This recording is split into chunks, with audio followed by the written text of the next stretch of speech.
The West Coast Adventure Race started with a short orienteering section where the teams picked up the maps just seconds before the race start. Then they transitioned to a long 4-hour paddle, where they were treated to unusually calm conditions in the Swedish archipelago.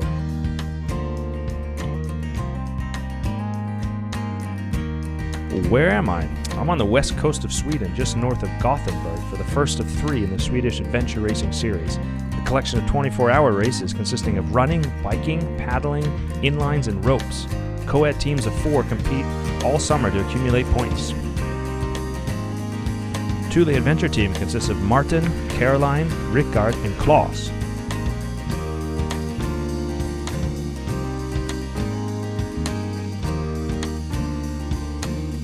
The long kayak section was interrupted by a short run on a nature reserve called the Moose Island, a unique environment with a mix of trees and treeless terrain.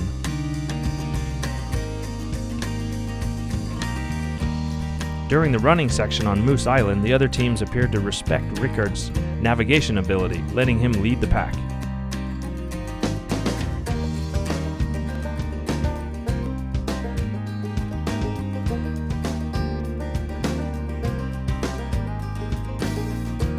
Once back from the run, the teams jumped back in the kayaks and paddled on several hours to the first transition area.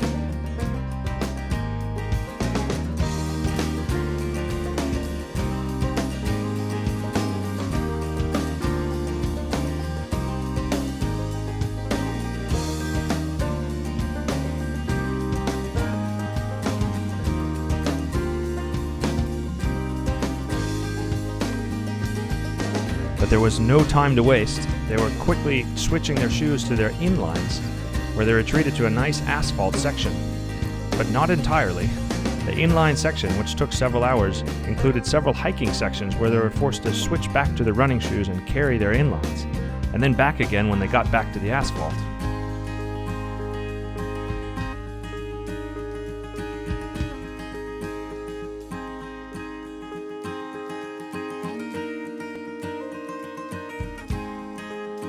Once back on the asphalt, the race course featured fast descents and steep climbs.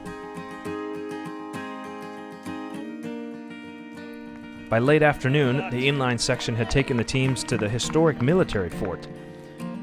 Once again, it was off with the inline skates, but this time they put on climbing harnesses to scale the vertical walls into the fort.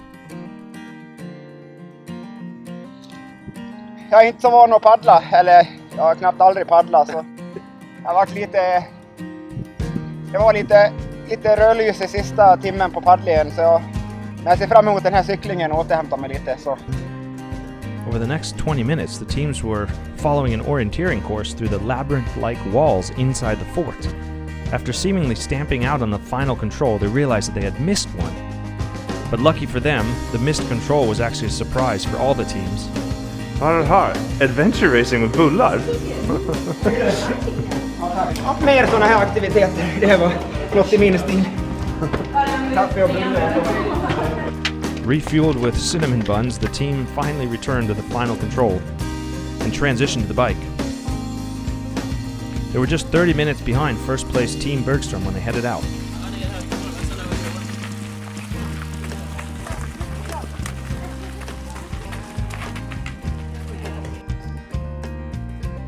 Several hours later, we met the team again, in the middle of the forest.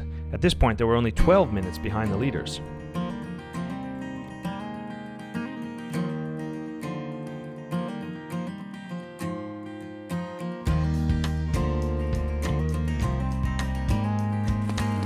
The team continued the late evening trek until just before 11 p.m., right after the sun had set. On the way into the transition, Team Thule's lights lit up Team Bergstrom, who were just on their way out of the transition as Team Thule was on their way in. At this point, Thule Adventure was still only 12 minutes behind after 14 hours of racing, and they were in high spirits.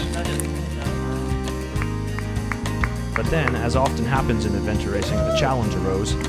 They were forced to return to the transition after their headlamp malfunctioned, but they replaced it with the extra headlamp they had packed previously in the transition box.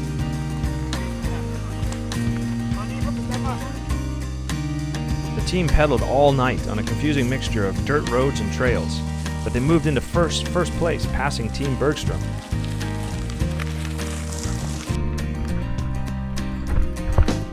Despite the darkness, Rickard did a great job with route choice. Just after dawn, Thule Adventure Team transitioned to the final stage, the 2-hour paddle back to the finish line and hotel.